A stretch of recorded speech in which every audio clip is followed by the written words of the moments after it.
Pemirsa, Kamar Dagang dan Industri Indonesia atau Kadin menyebut program vaksin gotong royong yang dicanangkan pemerintah mendapat sambutan positif dari para pengusaha. Saat ini tercatat telah ada 7.000 perusahaan dengan sekitar 6,7 juta karyawan yang telah ikut mendaftar program vaksinasi gotong royong ini. Dan untuk mengetahui seperti apa antusiasme para pelaku usaha dalam menyikapi program vaksinasi gotong royong yang akan diselenggarakan secara mandiri oleh dunia usaha, kita telah terhubung bersama Ketua Asosiasi Pengusaha Indonesia atau APindo Bidang Kebijakan Publik Sutrisno Iwantono. Pak Sutrisno, selamat bergabung di Prime Time. Apa kabar, Pak? Selamat malam, Mas Sure. Ya. Salam sehat. Baik, Pak, ini kan sudah kurang lebih 7.000-an perusahaan terdaftar atau mendaftar sebagai bagian dari penyelenggara vaksinasi gotong royong. Apa sebenarnya yang membuat para pengusaha ini sangat antusias berlomba-lomba untuk mempercepat program vaksinasi secara mandiri kepada karyawan mereka, Pak? Ya, kan setiap upaya yang untuk bisa menyelesaikan masalah pandemi ini tentu akan punya dampak bagi kegiatan ekonomi kita ke depan. Oleh karena itu, pelaku usaha dimanapun pasti akan memberikan dukungan bagi setiap upaya untuk bisa segera menyelesaikan problem dari penularan COVID yang sampai sekarang ini masih belum bisa dikendalikan dengan sebaiknya. Gitu. Oleh karena itulah memang upaya-upaya pengendalian ini sangat didukung ya oleh pelaku usaha, ya. Dan tentu pemerintah juga sudah melakukan berbagai macam upaya untuk itu. Di antaranya yang gratis pun juga ada banyak ya, misalnya dari sisi hotel yaitu dan restoran itu sudah diberikan vaksin gratis program dari pemerintah. Yang saat ini juga sudah dimulai di beberapa tempat ya untuk menjalankan itu. Tetapi tentu kemampuan dari pemerintah kan tidak sepenuhnya bisa mengcover seluruh masyarakat, seluruh dari pekerja yang ada. Oleh karena itu memang diperlukan upaya-upaya untuk saling bahu-membahu antara semua pihak sehingga program ini bisa berjalan dengan lancar. Gitu. Ya, Pak Sutrisno, sejak COVID-19, apalagi sejak kita melakukan pembatasan sosial berskala besar, banyak pengusaha yang kemudian dihantam oleh tsunami sehingga akhirnya dalam tanda petik harus tiarap. Apakah artinya ini ketika kemudian mengikuti program vaksinasi mandiri adalah harapan titik terang bahwa pengusaha bisa kembali roda ekonomi berputar seperti sebelumnya, Pak? Mudah-mudahan seperti itu ya. Artinya kan kalau kemudian vaksin itu efektif, maka orang yang akan terserang oleh virus ini kan akan mengalami penurunan yang tajam. Ketika itu terjadi penurunan yang tajam, tentu geliat ekonomi akan berjalan. Nah, kita harapkan kita bisa kembali berbisnis, kembali berusaha, kembali orang bisa bekerja, menghasilkan barang, menghasilkan jasa, dan ada yang mengkonsumsi. Dengan demikian, kondisi sosial ekonomi masyarakat itu akan bisa berkembang lebih baik dari keadaan kemarin itu. Ya, tapi dalam kondisi seperti itu, Pak, kan banyak juga perusahaan yang kemudian kemampuan finansialnya menjadi terbatas. Apakah ini malah bukannya membebani antara si malakama memilih untuk melanjutkan aktivitas dengan mengikuti program vaksinasi mandiri, tetapi dengan keterbatasan kemampuan, atau seperti apa solusinya, Pak? Ya, karena itulah memang tidak suka semua pengusaha punya kemampuan itu. Ada yang punya kemampuan, ada yang tidak. Nah, oleh karena itu bagi pengusaha-pengusaha juga jangan dipukul rata semua punya kemampuan. Bagi yang memang tidak mampu ya harus dibantu lah dengan berbagai cara gitu ya. Contohnya misalnya sektor pariwisata yang selama ini sangat terpuruk begitu, tentu tolong diberi bantuan untuk keringanan-keringanan ya seperti yang dilakukan sekarang, misalnya nasi gratis ya untuk karyawan hotel dan restoran yang saat ini sedang berlangsung ya. Di Jakarta pun sebenarnya tadi juga dilakukan pembahasan gitu ya dengan Wagub DKI ya DPR RI untuk segera melaksanakan itu gitu.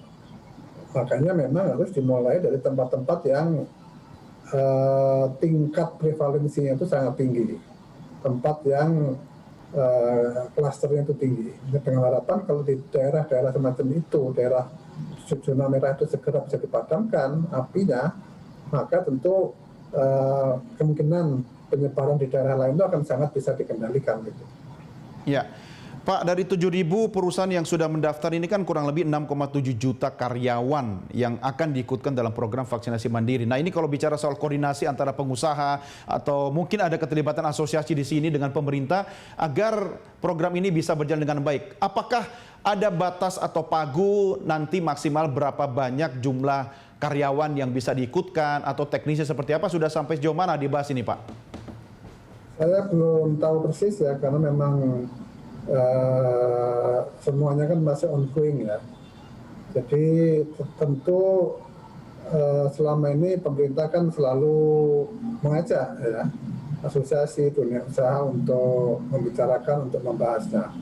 Nah tentu kita harapkan nanti aturan-aturan yang lebih rinci, yang lebih jelas itu akan bisa disusun dalam waktu yang cepat, dan kalaupun sudah ada itu akan segera disosialisasi sehingga semua orang bisa mempersiapkan diri untuk menyongsong pelaksanaan program itu. Pak Sutrisno, apakah memungkinkan seandainya Apindo mungkin menginisiasi program vaksinasi ini dengan subsidi bagi perusahaan-perusahaan yang mungkin memiliki keterbatasan pembiayaan yang diambil mungkin dari dana keanggotaan dari pengusaha-pengusaha yang mungkin tidak mengalami masalah sisi finansial, Pak? Ya nanti itu akan kita bicarakan, saya belum tahu ya sudah sampai seberapa jauh itu pembicaraan seperti itu ya, tetapi di semacam itu kan bisa saja dibahas ya, dan tentu nanti ada solusi lah, ada cara untuk sampai ke sana gitu. Kalau dari pendapat Pak Sutrisno sendiri atau dari Apindo sendiri, apakah ada klasterisasi, Pak? Artinya dari sisi pengusaha atau perusahaan-perusahaan seperti apa yang mungkin seharusnya diprioritaskan dalam mengikuti program vaksinasi mandiri ini, Pak? Ya, yang harus diprioritaskan adalah yang sekarang terdampak paling susah, yang sudah megap-megap untuk bisa hidup ya. Sebab kalau itu tidak segera diselesaikan, ya maka nanti dampaknya adalah kepada karyawan, kepada supplier, kepada distributor, itu akan terkena dampak ekonomi yang berat gitu. Oleh karena itu kan ini klasifikasi dari dunia usaha itu kan ada yang paling parah gitu ya. Itu misalnya untuk sektor pariwisata, hotel, restoran, sektor penerbangan gitu ya. Ada yang kemudian yang paling kurang terdampak, misalnya untuk telekomunikasi, kesehatan, kemudian obat-obatan, itu kan kurang terdampak. Sehingga di sana masih relatif bisa lebih bertahan. Tapi bagi yang dampaknya parah, itu harus segera diselesaikan. Kalau enggak nanti dia keburu kolab, dan itu untuk bangkit kembali itu akan sangat susah. Kemudian di antara itu kan ada yang setengah-setengah gitu ya. Dia parah sekali enggak, tapi baik juga enggak. Itu ada di bagian tengah. Nah, kemudian di antara bagian tengah dan yang paling parah itu ada lagi gitu. Kayak klaster lagi itu. Nah, saya kira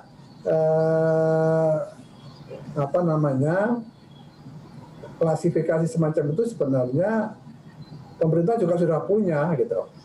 Sektor perbankan juga sudah mengetahui itu, dan kemungkinan itu bisa dikomunikasikan dengan sektor kesehatan sehingga kita bisa buat sebuah jadwal sesuai dengan keperluan tadi, mana yang paling parah, yang kurang parah, sampai yang paling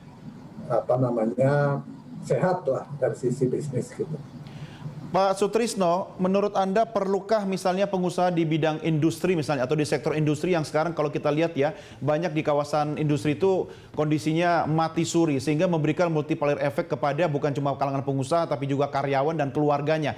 Perlukah diberikan prioritas, Pak, dan dibantu? Ya sekarang kan sudah seperti hotel dan restoran itu sudah duluan. Ini yang dibantu oleh pemerintah. Karena itu PHRI itu selama beberapa minggu ini menyiapkan itu, ya, mendata seluruh karyawan hotel yang ada di Indonesia, ya, di data, kemudian itulah yang disampaikan kepada pemerintah untuk bisa diprioritaskan.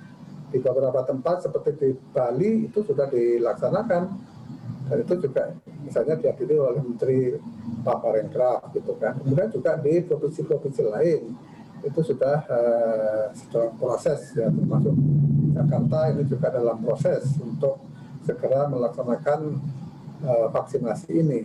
Ini saya kira hal-hal yang memang perlu tadi berprioritas, ya. Kemudian juga usaha-usaha yang tidak mampu, usaha-usaha kecil misalnya, kalau harus membayar vaksin yang mungkin cukup mahal itu juga berat. Padahal klaster-klaster di masyarakat bawah ini kan yang kadang-kadang susah dikontrol. Karena itu mereka yang susah dikontrol ini juga harus didahulukan, ya, diperhatikan untuk usaha kecil, usaha menengah yang memang pada masa ini paling terdampak oleh pandemi ini. Mereka lah yang paling susah dari sisi ekonomi. Dan itu wajar kalau mereka ini mendapatkan prioritas untuk didahulukan. Baik, Pak Sutrisno, terima kasih sudah bergabung bersama kami di Prime Time. Tetap sehat selalu, Pak. Sampai jumpa. Terima kasih. Selamat sore. Baik, pemirsa, demikian diskusi kami dengan Ketua Asosiasi Pengusaha Indonesia Bidang Kebijakan Publik, Sutrisno Iwantono. Prime Time segera kembali sesaat lagi.